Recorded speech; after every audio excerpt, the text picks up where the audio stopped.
গাড়িগুলো বন্ধ করে ভালো রাখছে, সে জায়গার মধ্যে এই গাড়িগুলোতে কেন আগুনটা লাগলো? আমাদের সাধারণ জনগণের প্রশ্ন। আর যদি আজকে যদি একটা রানিং একটা বাস হইতো, তাহলে মনে বুঝাইতে পারতাম যে হয়তো কোনো ওয়ারিং এ শর্ট হয়েছে, শর্ট হওয়ার ভিতরে চলে গেছে একটা দুর্ঘটনা। তবে এটা কিন্তু দুর্ঘটনা না, এটা প্রকৃতভাবে কারো জাউরামির কারণে আগুনটা লাগানো হয়েছে। 13টা ফুলসে সর্বপ্রথম আমরা সংবাদ পাই। সংবাদ পাওয়ার সাথে এই আমাদের পাশেই ইভিজার যেটা ফায়ার সার্ভিস সিভিল ডিফেন্স, এটা ফার্স্ট ক্লাস স্টেশন, ওইখান থেকে 2টা ইউনিট পাঠাই। 2টা ইউনিট পাঠাই দেখলাম যে এখানে আমাদের কুমিল্লা জাঙ্গালিয়া বাস টার্মিনাল ঠিক মাঝখানে 3টা গাড়ি একসাথে আগুন জ্বলতেছে। তা আমাদের ফার্স্ট ইউনিট যারা আছে এরা আপনারা দেখছেন এই এলাকার সবাই যথেষ্ট হেল্প করছে, সাহায্য করছে। তার পরিপ্রেক্ষিতে এই 3টা যেখানে আগুন লাগছে ওইখানে আগুনটা শেষ করছে। ঠিক আছে, এটা আপনারাও দেখতে পাচ্ছেন। আসলে এটা দুর্ভাগ্যজনক।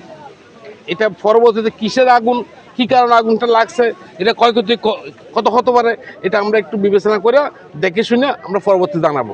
আগুন এখন সম্পূর্ণ নিয়ন্ত্রণে, আগুন আর বাড়বে না। এখন দেখেন ড্যাম্পিং, এটাকে বলা ড্যাম্পিং বলে।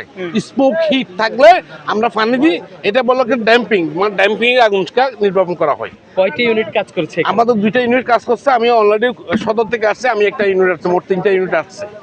আল্লাহর রহমতে আগুন আর বাড়বে না, বাড়ানোর কোনো আলামত নাই। হতাহতের ঘটনা ঘটেছে কিনা? না, অদ্যবধি কোনো লোক আহত নিহত পাই নাই।